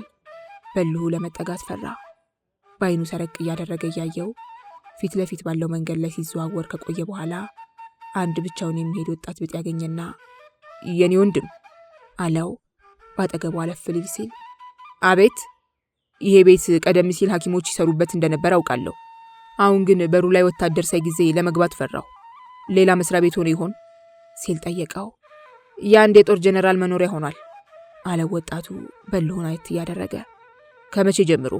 ዓመት ያልፈዋል። ሐኪሞቹ የት ሄደው ነው አለ በልሁ ትናንት ተናዶ ሳይጠይቅ የቀረውን ጥያቄ ማንሳት ፈልጎ። አላውቅም ብሎት ወጣቱ እርምጃውን ሊቀጥል ሲል ሰፈርህ እዚሁ ነው የኔ ወንድም ሲል ጠየቀው ወጣቱ ሳይሄድበት ፈጠን ብሎ። አዎ፣ ይሄ ቤት ሐኪም ቤት በነበረበት ወቅት ከሰራተኞቹ መካከል ለየት ያለ ሰው ታውቅ ነበር ሲል ጠየቀው ፈራ ተባ እያለ። በምን የሚለይ? አካል ጉዳተኛ የሆነ። ብዙ አካል ጉዳተኞች ነበሩ፣ ግን የማናቸውንም ስም አላውቅም። ሲወጡ ሲገቡ ብቻ ነበር የማያቸው አለው ወጣቱ አሁንም እርምጃውን ሊቀጥል ዳዳ እያደረገው። እግሩ ተቆርጦ ሰው ሰራሽ እግር የተተከለለት ታውቅ ነበር አለው አሁንም ፈጠን ባላነጋገር። አዎ፣ ስሙን ግን አላውቀውም። ፊቱ ላይ ጠባሳ ነበረው፣ ያውም እስከ ጆሮ ድረስ አለው ወጣቱ የበለጠ ገፋ አድርጎ። የት አካባቢ ይኖር እንደነበር የምታውቀው ነገር ካለ የኔ ወንድም ብዙ ጊዜ ሰራተኞች በመኪና ስለሚገቡና ስለሚወጡ መኖሪያቸው ራቅ ሳይል አይቀርም ካለ በኋላ ወጣቱ ግን ለምንድን ነው ይህን ያህል የምትመረምረኝ ሲል ኮስተር ብሎ በልሁን ጠየቀው። በልሁ ዛሬ የሚያችን መጀመሪያ ያነጋገራትን የቡና ቤት አስተናጋጅ አስታወሰ። ከእሷ ይበልጥ ይሄኛው ወጣት ብዙ እንደታገሰው ተረዳና ይቅርታ የኔ ወንድም ብሎ ጉዳዩን አጠር አድርጎ አስረዳው። ወጣቱ እርምጃውን ቀጠለ። በልሁ ግን እዚያው ባለበት አቀርቅሮ ቆመ። ወጣቱ አስቻለውን በአይን እንደሚያውቀው ተረድቷል። ነገር ግን የሰራተኞች በመኪና መግባትና መውጣት ጉዳይ መኖሪያቸው የግድ በዚህ አካባቢ ላይሆን እንደሚችል አመለከተው። በዚያው ልክ በልሁ ተስፋ ቆረጠ። በነገው እቅዱ ላይ ብቻ ተኮረ። ሲያስብበት ውሎ ሲያስብበትም አደረ። ሰኞ ለጠዋት አረፋፍዶ ከመኝታው ተነሳ። አለባበሱንም ለየት አደረገው። ዲላ ውስጥ ለሰርግ ወይም ለየት ላለ ድግስ ካልሆነ በቀር አዘወትሮ የማይለብሰውን ደብዘዝ ያለ ሰማያዊ ሙሉ ሱፍ ለብሶ የጥቁርና የነጭ ቡራቡሬ ክራቫት አሰረ። ጥሩ ቁርስ በላ። ትናንት ቦታውን አጥንቶት ወደ ነበረው የክፍለ ሀገሩ ጤና ጥበቃ ጽሕፈት ቤት አመራ። ከጠዋቱ 3 ሰዓት አካባቢ ከቅጥር ግቢው ውስጥ ገባ። የአስተዳደር ምክትል ስራ አስኪያጅ የሚል ጽሑፍ ወዳለበት ቢሮ ልቡ አደላ። በጸሐፊዋ በኩል አመራና በር ላይ ቆሞ ጤና ይስጥልኝ አላት። አብሮ ይስጠን አለችና ጸሐፊዋ ከመቀመጫዋ ብድግ አለች። አጠር ብላ ወፈር የምትል የቀይ መልከ መልካም የሆነች እድሜዋ ወደ 40 የሚጠጋት ሴት ወይዘሮ ናት። አጠር ያለ ጸጉሯን ጆንትራ በጥራለች። ኃላፊውን ማነጋገር እችላለሁ? ስለምን ጉዳይ? በልሁ የልቡ መዘርዘር አልፈለገም። ያን ጉዳይ ካነሳ ይህ አይመለከታቸውም ልትለው እንደምትችል አሰበና የግል ጉዳይ ነው አላት። በኋላ የምታዝንለት መስሎት የመጣሁትም ከሲዳሞ ነው ሲል ገለጸላት። ጸሐፊዋ ወንበር እያሳየችው ይቀመጡ ብላው ወደ አለቃዋ ቢሮ ገባች። ብዙ ሳትቆይ ወዲያው ተመለሰችና ይግቡ አለችው። የኃላፊው ቢሮ ለየት ያለ ነው። መጠኑ ሰፊ፣ ወለሉ በአረንጓዴ ቀለም ምንጣፍ የተሸፈነ፣ መስኮቱ በነጭ ስስና ቀይ ወፍራም መጋረጃ የተከለለ፣ ከ6 የማያንሱ ወንበሮች ያሉት ትልቅ የእንግዳ ጠረጴዛ የተንጠለለበት፣ ግድግዳው ሹራማ ቀለም የተቀባና ደስ የሚያሰኝ ገጽታ ያለው ነው። ኃላፊው አቶ ካህሳይ ገብሩም መልከ መልካም ነው።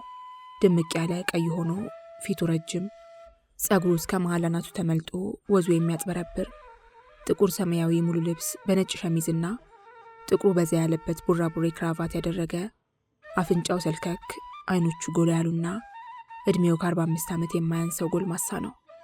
ጤና ይስጥልኝ አለ በልሁ ወደ ውስጥ ገብቶ ኃላፊውን እጅ እየነሳ። አብሮ ይስጠን ብሎ ካህሳይ ከወንበሩ ብድግ ብሎ ተቀበለው። ስማቸውን በመለዋወጥ እጅ ለእጅ ተጨባበጡና በካህሳይ ግብዣ በልሁ ከእንግዳ መቀበያ ወንበር ላይ ተቀመጠ። ምን ልረዳው ትችላለሁ በልሁ ሲል ካህሳይ በልሁን ጠየቀው። ችግር ገጥሞኝ ነው አቶ ካህሳይ። ምን አይነት ችግር? በልሁ የመጣበትን ሀገርና ለምን ወደ አስመራ እንደመጣ ባጭሩ ካስረዳ በኋላ ወንድሜ በሚስዮኖች ክሊኒክ ውስጥ ይሰራ እንደነበር ተጠቁሜ ነበር። የሚስዮኖቹን የሥራ ቦታ አጠያይቄ ባገኘውም ነገር ግን ከ1 ዓመት በፊት ከዚያ ቦታ እንደለቀቁ ሰማሁ። ምናልባት ከሙያ አንጻር የምታውቋቸው ከሆነና አሁን የሚገኙበትን ቦታ ተጠቁሚ ከሆነ ብዬ ነበር አለና በልሁ ካህሳይን ቀና ብሎ ተመለከተው። የት አካባቢ የነበሩት ናቸው ሲል ካህሳይ በልሁን ጠየቀው። ቀበሌውን በትክክል አላወቅኩትም፣ ነገር ግን አባሻውል ከሚባለው ቦታ ወረድ ብሎ በምዕራባዊ የከተማዋ ዳርቻ የሚገኝ ክሊኒክ እንደነበር ማወቅ ችያለሁ። ካህሳይ ሚስዮኖቹን ያወቃቸው ይመስላል። አንገቱን ነቅነቅ ካደረገ በኋላ ታዲያ እኮ እነሱ አስመራ ውስጥ አይደለም ቦታ የቀየሩት፣ ጠቅላላ ከሀገር ተባረዋል አለው። ተባረዋል ሲል ጠየቀ በልሁ። አይኖቹ ፍጥጥ ብለው በካህሳይ ላይ ተተከሉ። ከዓመት በላይ ሆናቸው። በምን ምክንያት ተባረሩ አቶ ካህሳይ? ምናልባት ወንድሜም አብሮ ተባረሩ ይሆን ሲል በስጋት ስሜት ውስጥ ሆኖ ጠየቀው። ወንድምህ እንኳን አብሮ ሊባረር የሚችልበት ሁኔታ የለም። እነሱ የተባረሩት በሀገር ውስጥ ጉዳይ ጣልቃ ገቡ ተብሎ ነው። በፖለቲካ መሆኑ ነዋ። ለነገሩ እነርሱም አያርፉ። ነገሮች ሁሉ እንደራሳቸው ሀገር እየመሰላቸው የኛ መንግስት አካሄድ ሳይጥማቸው ሲቀር ባገኙት አጋጣሚ ሁሉ ወጋ ማድረግ ይወዳሉ አለ ካህሳይ ፈገግ ብሎ የበልሁ ምላሽ እየጠበቀ። በልሁ ፈጥኖ ለካህሳይ መልስ መስጠት አልፈለገም ወይም አልቻለም። አይኑን ብቻ ትክክል አድርጎ ካህሳይን ያየው ጀመር። እንዲያውም ቀስ በቀስ አይኖቹ በእንባ ይሞሉ ጀመር። ምን ነው አቶ በልሁ ሲል ካህሳይ የበልሁ ስሜት መለዋወጥ አስገርሞት ጠየቀው። በልሁ አሁንም መልስ ከመስጠት ይልቅ ፊቱን ከካህሳይ ላይ መልሶ ወደ ጠረጴዛው በማጎንበስ በእንባ የተሞላውን አይኑን በመሐረብ ይጠርግ ጀመር። አቶ በልሁ አለ ካህሳይ ይበልጥ እየደነገጠ። ሆድ ያዘን አቶ ካህሳይ። ምን ነው ወንድም አብሮ የተባረረ መስሎህ? አይደለም አቶ ካህሳይ፣ የድሉ ነገር አሳዝኖኝ ነው አለና ንግግሩን በማራዘም አዩ አቶ ካህሳይ፣ ወንድሜ የጤና ባለሙያ እንጂ ፖለቲከኛ አልነበረም። ነገር ግን በሄደበት ቦታ ሁሉ የፖለቲካ መዘዝ አለቀዋል አለው። አሁንም አይኖቹን እንባ እየጠራረገ። ማለት ወንድሜ ገና ልጅ ሳለ የሚረዳው ወንድሙ በፖለቲከኞች ተገሎበት በችግር ተማረ።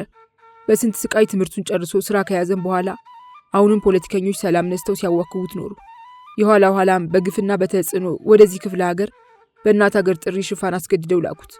በእነሱ ጦስ አካሉን አጣ። እዚሁ ከተማ ውስጥ አዘወትሮ ያርፍባት የነበረችው ስራ የመናፈሻ ደግሞ ከፖለቲካ ጋር በተያያዘ መዘጋቷን ሰማሁ።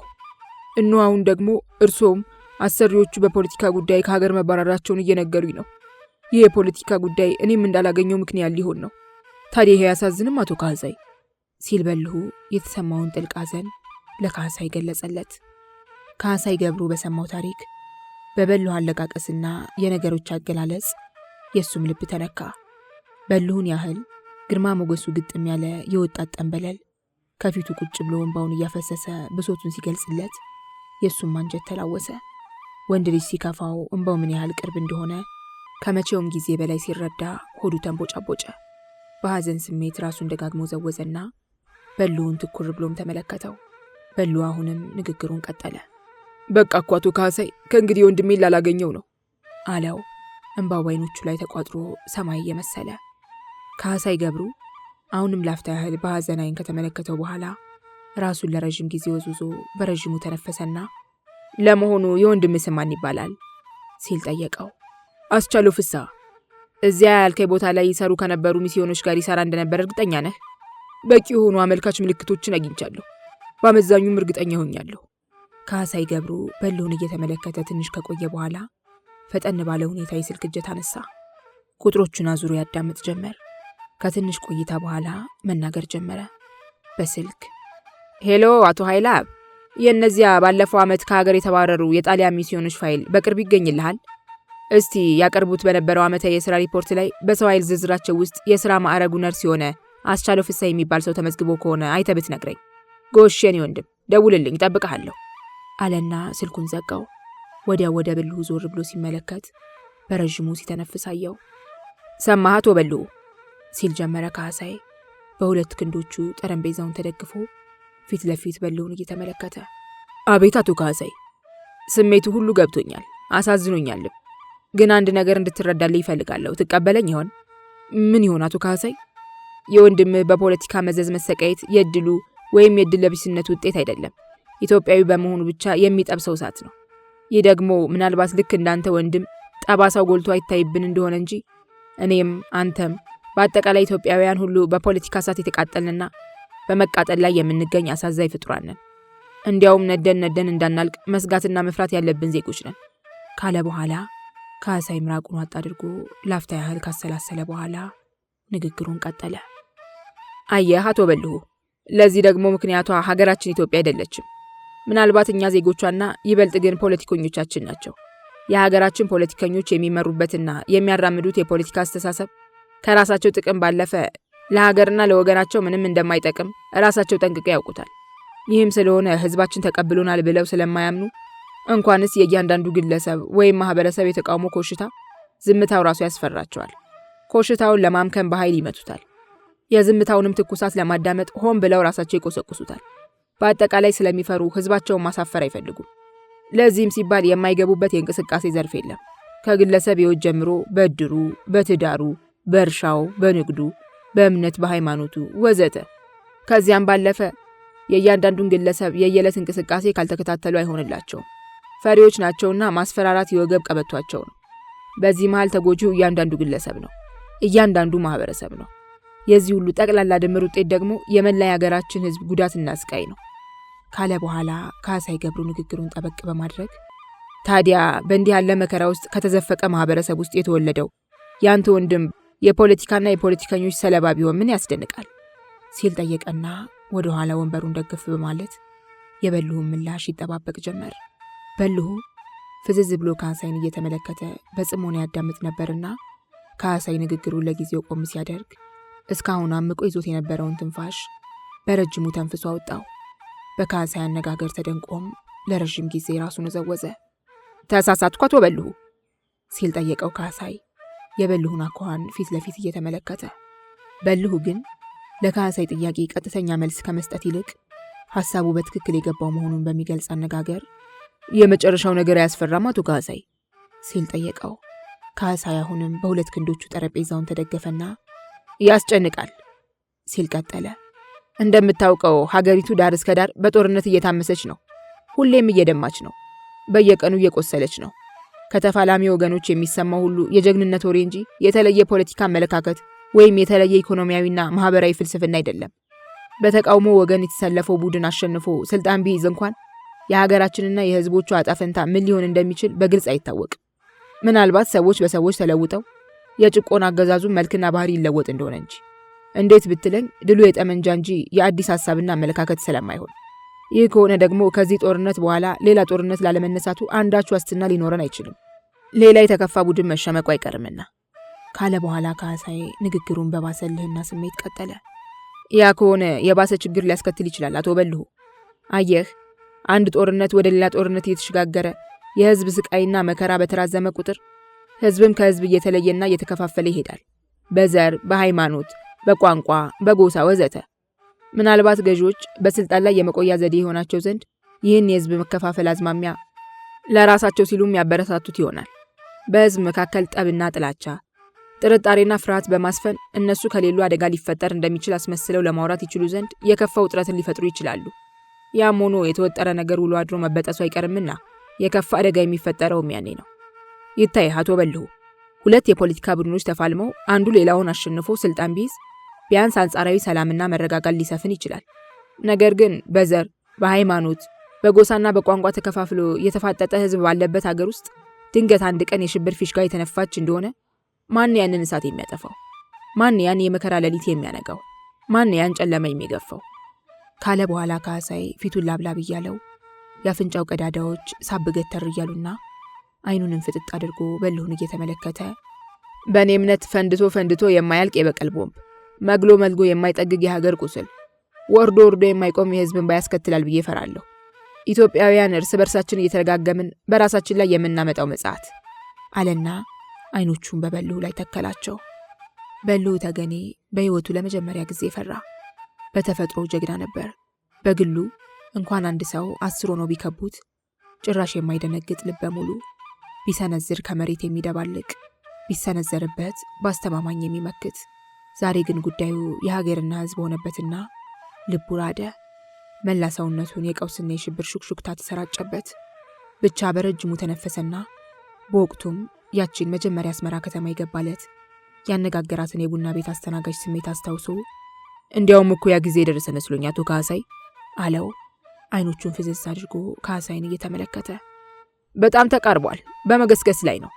ይቆም ዘንድ መላክ አልተበጀለት በቀር በአጠቃላይ እኛ ዜጎቿ በተለይ ገዢዎች ሆድና ስልጣናቸውን ወደ ጎን ትተው ፈጥነው ወደ ህሊናቸው ካልተመለሱ በቀር አደጋ ይከፋና አሰቃቂ ነው። ያ አደጋ ከተከሰተ ደግሞ የኔ ስጋት ምን እንደሆነ ታውቃለህ? አለና በልሁን አከታትሎ ተመለከተው። አለ በልሁ ካህሳይ ቀጥሎ ለሚናገረው ነገር በጣም እየጓጓ። ወደፊት የዚች ሀገር ታሪክ ሲጻፍ ኢትዮጵያ የምትባል አንድ ሀገር ነበረች ተብሎ እንዳይጀመር። ከዚህ በኋላ በልሁና ካህሳይ አንዱ የሌላውን ውስጣዊ ስሜት የበለጠ ለመረዳት በመናበብ ላይ ያሉ በሚመስል ሁኔታ እርስ በርስ በመታየት ላይ ሳሉ ድንገት ስልክ ጮኸ። ካህሳይ ስልኩን አነሳና በጆሮው ላይ ለትሞ ሄሎ አቶ ኃይለአብ፣ ከምን ደረስክ? ተገኘ?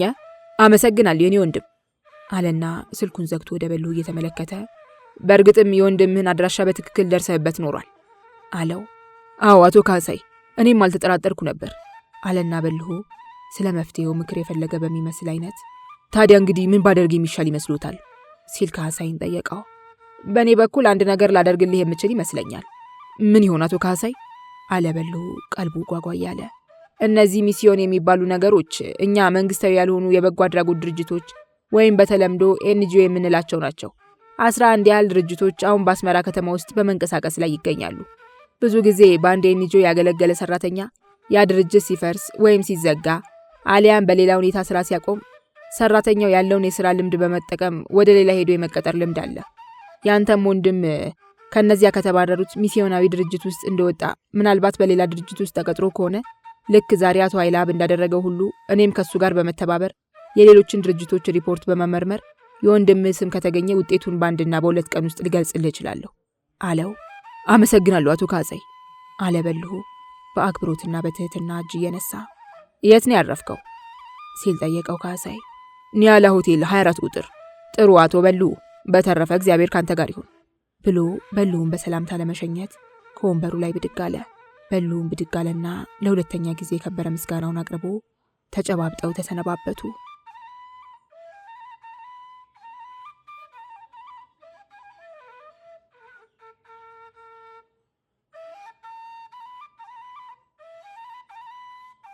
ስድስት ቀናት አለፉ። እንዲያውም በልሁ አስመራ ከገባበት ቀን ጀምሮ ሲቆጠር 10ኛ ቀን። ያስቻለው ዱካ ግን አልተገኘም። ጭራሽ እየራቀ ሄደ። የካሳይ ገብሩ ጥረትም አልተሳካ። ያስቻለው ስም በየትኛውም ኤንጂኦ የሰው ኃይል ሪፖርት ውስጥ ተካቶ አልተገኘም። በልሁ በቀጠሮው ቀን ወደ ካሳይ ቢሮ ብቅ ባለበት ወቅት የተነገረው ይሄው መጥፎ ዜና ነበር። በልሁ ከዚያ በኋላ ማድረግ የፈለገው አንድ ነገር ብቻ ነበር። ሳይታክት ሳይሰለች በአስመራ ከተማ ውስጥ በሚገኙ ቡና ቤቶች ሁሉ እየተዘዋወረ ስላስቻለው ወሬ መጠየቅ። የበልሁ ሐሳብ በየቡና ቤቱ እየተዘዋወረ አስተናጋጆችን በማነጋገር ምናልባት አስቻለው ያዘወትርባት በነበረችው ስራ የመናፈሻ ውስጥ ይሰሩ የነበሩ የሆቴል ሰራተኞችን ካገኙ የሚል ነበር። በእርግጥም አነስተኛ ሻይ ቤቶችና ኬክ ቤቶች ሳይቀሩ በአስመራ ዋና ዋና መንገዶች ላይ የተኮለኮሉትን ቡና ቤቶች ሁሉ ጎበኛቸው። ከቀትር በፊት ሲሆን ሻይ ቡና፣ ወደ አመሻሹ ላይ ደግሞ ቢራ ወይም ሌላ አይነት መጠጥ እየያዘ በመቀመጥ ብዙዎችን አነጋገረ። ሆኖም ፍንጭ እንኳን ሊያገኝ አልቻለም። እንዲያውም ከሚጠጣው ሻይና ቡና ብዛት የተነሳ አንጀቱ ተቃጠለ። ቢራና የአልኮል መጠጡም በተለይ ለሊት እንቅልፍ እየነሳው ተቸገረ። በዚህ ሁኔታ ላይ ሰንብቶ ልፋቱ ሁሉ መና ሲቀርበት ሌላ ሙከራ ሊያደርግ አሰበ። በቀጥታ ወደ ሌላ ስልክ መደወልና ታፈሱን ማግኘት፣ በእሷ በኩል የ50 አለቃ መኮንን ዳርጌን ለማግኘት መሞከር። ሐሳቡም ምናልባት የ50 አለቃ መኮንን ዳርጌ ያን ካስቻለው ጋር ለመገናኘት ምክንያት የሆነውን የአስመራ ነዋሪ ጓደኛውን አድራሻ የሚያውቀው ከሆነ ሊጠይቀውና በሱ እየታገዘ ወደ አስቻለው ለማምራት ነበር። በልሁ ይህን ያሰበው አስመራ በገባ በ11ኛው ቀን በዕለተ እሑድ ላይ ሆኖ ነው። ታፈሱንም ሆነ የ50 አለቃ መኮንን ዳርጌን በቀላሉ በስልክ ሊያገኝ የሚችለው በመስሪያ ቤት በኩል ስለሆነ ስልክ የመደወል ሙከራውን በማግስቱ ሰኞ ሊያደርገው ወሰነ። ይህን ሐሳብ ያሰላሰለው በኒያላ ሆቴል ውስጥ አልጋ ላይ ጋደም ብሎ ነው። ከውሳኔ ላይ የደረሰውም በዕለቱ ወደ 10 ሰዓት አካባቢ ነው። በዚህ አልጋ ላይ ለብዙ ጊዜ ቆይቶ ስለነበር ከውሳኔ በኋላ በአስመራ መንገዶች ላይ ጥቂት ሊዘዋወር ፈለገ። ለባብሶ ወጣ። ጥቂት ሲዘዋወር ከቆየ በኋላ ሳያስበው ከዚያ አስመራ የገባ ዕለት ጎራ ባለበትና ስላስቻለው ለመጀመሪያ ጊዜ ያወያያት የቡና ቤት አስተናጋጅ በምትሰራበት ሆቴል እግሮቹ አደረሱት። ጥቂት ለማረፍና ከልጅቷም ጋር ጥቂት ሊጨዋወት አስበው ጎራ አለ። ቁጭ አለና ቢራ አዘዘ። ልጅቷን ግን በአይኑ ቢፈልጋትም ሊያያት አልቻለም። ወይ የጠዋት ተረኛ ሆና አሊያም በሌላ ምክንያት በዕለቱ በሆቴል ውስጥ የለችም። እሱ ግን ብቻውን ቁጭ ብሎ ሲጠጣ መሸ። ከምሽቱ 2 ሰዓት አካባቢ ሂሳቡን ከፈለና ወደ ማረፊያው ኒያላ ሆቴል አመራ። ልክ እንደደረሰ የአልቤርጎውን በር ከፍቶ ወደ አልጋው ሊራመድ ሲል አንዲት ለሁለት የታጠፈች ወረቀት ወለሉ ላይ ታየችው። በሩ ስር ወደ ውስጥ የተወረወረች ትመስላለች። ልቡ ደንገጥ አለና ተኮር ብሎ ተመለከታት። ወዲያው ብድግ አድርጎ ሲያያት አጭር መልእክት ይዛለች። አቶ በልሁ ከዚህ በታች በተገለጸው ስልክ ቁጥር ስዩም ብለው ይደውሉ ይላል የያዘችው መልእክት። በልሁ ሁለመናውን ነዘር እያደረገው ማነው ስዩም ማለት አለ፣ ብቻውን እየተነጋገረ። ጉዳዩ ካስቻለው ጋር የተያያዘ መልእክት ካለውም ብሎ ጓጓ። ቀስ እያለ ሲያስበው ግምቱ ይበልጥ ጠነከረ። ጭራሽ ስልክ ለመደወል ቸኮለ። ያቺ ወረቀት ከእጁ ሾልካ የምትጠፋበት መስሎት በመዳፉ ውስጥ ጭብጥ አደረጋትና በችኮላ የአልቤርጎውን በር ዘግቶ ወደ ውጭ በረረ። ከኒያላ ሆቴል አጥር ግቢ ወጥቶ መንገዱ ላይ እንደደረሰ በመንገድ ላይ በቡድን ሆነው እየሄዱ የነበሩ ሰዎችን በጅምላ ጠየቃቸው። ስልክ በቅርብ ታገኛለህ ወንድሞቼ? በዚያም በዚህም ሞልቷል አለው ከመንገደኞቹ አንዱ። በልሁ በየት አቅጣጫ መሮጥ እንዳለበት ሲያስብ አሁንም ከመንገደኞቹ አንዱ ወደ ቀኝ አቅጣጫ እያመለከተ በዚህ በኩል በቅርብ ታገኛለህ አለው። በልሁ በዚያው አቅጣጫ ሮጠ። አንዱ 2 ሱቆች ውስጥ ሲጠይቅ አንዱ ጋር ስልክ አያስደውሉም። ሌላኛው ደግሞ ለጊዜው ስልኩ ተበላሽቶ ኖሮ አይሰራም አለችው ሱቅ ጠባቂዋ። በጠየቀበት በአምስተኛው ሱቅ ውስጥ አገኘና ደወለ። ሄሎ አለችው አንድ ሴት። አቶ ስዩምን ፈልጌ ነበር የኔ እመቤት። ይጠብቁ ብላው ሴትዮዋ የስልኩን እጀታ በሆነ ነገር ላይ ስታስቀምጥና በርቀት አጠራር ስልክ ይፈልጋል ስዩም ስትል በስልኩ ውስጥ ተሰማው። በልሁ ከስዩም ድምፅ በፊት ወደ ስልኩ እየቀረበ ስለመሆኑ ለማወቅ ኮቴውንም በጥንቃቄ ያዳምጥ ጀመር። በእርግጥም ተሰማው። ሄሎ አለ ወንድ ሰው። አቶ ስዩም ኖት ጌታዬ? አዎ ነኝ። በልሁ እባላለሁ። አልቤርጎ ውስጥ መልእክቶን አግኝቼ ነው። ኖት? አስቻለው ፍስሐ የሚባል ሰው በመፈለግ ላይ ያሉት? አዎ ጌታዬ አለ በልሁ። ልቡ በድንጋጤ ትርትር ሊል የደረሰ መሰለው። ታዲያ ለምን አመሹ? በጊዜ አይደውሉም ነበር? እኔ እኮ 10 ሰዓት አካባቢ ነበር መልእክቱን ያስቀምጥኩሎት አለ ስዩም። እኔም እኮ በዚያው አካባቢ ነው ከክፍሉ የወጣሁት ለጥቂት ተላልፈን እንደሆነ እንጂ አለና በልሁ አጋጣሚው እንዳያመልጠው በመስጋት ወይኔ ወደ እርሶ ልምጣ ሲል ጠየቀው። መቼ? አሁን? ምንም ችግር የለብኝም ጌታዬ። ቸኩለዋል ማለት ነው? በጣም አቶ ስዩም፣ እጅግ በጣም። በቃ እኔ እመጣለሁ። ባይሆን እንዳንጠፋፋ ከክፍሉ ይጠብቁኝ። ንቅንቅ አልልም ጌታዬ። እሺ መጣሁ። ለበልሁና ለስዩም መታወቂያ አስቻለውን የመፈለግ ስራ እንደ ምልክትነት የመወሰዱ ጉዳይ ነገሩ ከአስቻለው ጋር የተያያዘ ስለመሆኑ የበለጠ ተስፋ አደረበት። ግን አስቻለውን የሚያስገኝ ይሆን ወይስ ሌላ ሁኔታውን የሚያውቅበት አጋጣሚ? የበልሁ የዚያች ቅጽበት ሐሳብና ስጋት ሆነ። ግን የሆነው ይሆን። በልሁ ዛሬ ስዩምን ማግኘት አለበት። ስዩም ደግሞ መጣሁ አለው እንጂ በምን ያህል ደቂቃ ከኒያላ ሆቴል ሊደርስ እንደሚችል አልገለጸለትም። በስልክ ያነጋገረው ከሩቅ ይሁን ከቅርብ ቦታ ሆኖ ይሁን አይሁን አያውቅም። ለማንኛውም ከቀጠሮ ቦታ ቀድሞ መድረስ ነበረበትና ስልክ ከደወለበት ሱቅ ጀምሮ እስከ ኒያላ ሆቴል የመኝታ ቤት ቁጥር 24 ድረስ ያለውን መንገድ በሩጫ ጨረሰው። የፎቁን ደረጃዎች እንኳን በሩጫን የረመረማቸው። ከክፍሉ ደርሶ በሩ ላይ ሰው ያለመቆሙ ሲያረጋግጥ ብቻ እፎ ያለ። ወደ ክፍሉ ከመግባቱ በፊት ሽንጥና ሽንጡን ይዞ በመቆም የሩጫ ትንፋሹን ጨረሰና በሩን ከፍቶ ወደ ውስጥ በመግባት አልጋው ላይ ቁጭ አለ። ቁና ቁና እየተነፈሰ በሩን ይመለከት ጀመር። በኮሪደሩ ውስጥ ኮቴ በሰማ ቁጥር ቀልቡ እየተበተነ ደቂቃዎች አለፉ። ምናልባት በግምትም 15 ደቂቃዎች። ድንገት አንድ ወፈር ያለ ጠይም ሰው የቤት ውስጥ ነጣ ያለ ቱታውን በነጭ ስኒከር ጫማ ለብሶ በሩ ላይ ከቻለ። በሩ አካባቢ ቆም ብሎ ፈገግ እያለ ወደ ውስጥ በልሁን አይት ሲያደርገው አቤት አለ በልሁ ካልጋው ላይ ብድግ በማለት። አቶ በልሁ ነኝ። አቶ ስዩም ኖት? አዎ። ተጨባበጡ። በእድሜ ተመሳሳይ ናቸውና አንቱ መባባሉን ትተው ታዲያስ ደህና ነህ ሆይ ተባብለው ትከሻ ለትከሻ ተሳሳሙ። ወደ ቡና ቤት እንውረድ ይሆን የኔ ወንድም ሲል በልሁ ስዩምን ጠየቀው። እዚህም ቢሆን ይቻላል አለ ስዩም። በልሁ ብዙ ጉዳይ ያለውና እያዝናና ብዙ ሊያነጋግረው ፈልጎ የለም ወደ ቡና ቤት ሄደን ሻይ ቡና ብንል ይሻላል እያለ በሩን ቆለፈና ተከታትለው ወደ ቡና ቤት በመሄድ አንዲት ባዶ ጠረጴዛ አግኝተው በመቀመጥ ቢራ አዘዙ። ያስቻለው ወንድም ነህ ሲል ስዩም ቀድሞ ጠየቀው። አዎ፣ ግን እንዴት አገኘኸኝ አቶ ስዩም ሲል በልሁ ቀጥሎ ጠየቀው። በአጋጣሚ ነው። አቶ ካሳይ ገብሩ የሚባሉ ሰው አነጋግረሃል። እኔ እና እሳቸው ደግሞ በቅርብ እንተዋወቃለን። ትናንትና አብረን ቁጭ ብለን ሳለን በሆነ አጋጣሚ ወሬ ተነሳና አንተ አስቻለው የሚባል ሰው በፍለጋ ላይ እንዳለ ጠቀሱ። እኔ ደግሞ አስቻለውን አውቀው ነበርና ነርሱ አስቻለው ፍስሐ ብዬ ስጠይቃቸው ታውቀዋለህ እንዴ ሲሉ ጠየቁኝና እንደማውቀው ሲነግራቸው ከተቀመጡበት ተነስተው ሳሙኝ። ከዚያም ያንተን አድራሻ ሰጡኝና አንተንና አስቻለው እንዳገናኛችሁ ከባድ አደራ ጣሉብኝ አለው ስዩም በማከታተል። በልሁ በረጅሙ ተነፈሰ። ካሳይ ገብሩን በሌለበት ከልቡ አመሰገነው። ወዲያው አስቻለውን ታውቀው ኖሯል አለው በልሁ ለዳርዳርታው። አዎ፣ በአንድ ኤንጂኦ ውስጥ የሥራ ባልደረቤ ነበር። አሁንስ የነበርንበት ኤንጂኦ ፈርሶ እኔ በሌላ ኤንጂኦ ውስጥ ተቀጥሬያለሁ። አስቻለው ግን ለጊዜው ስራ አልያዘም። ስራ አጣ?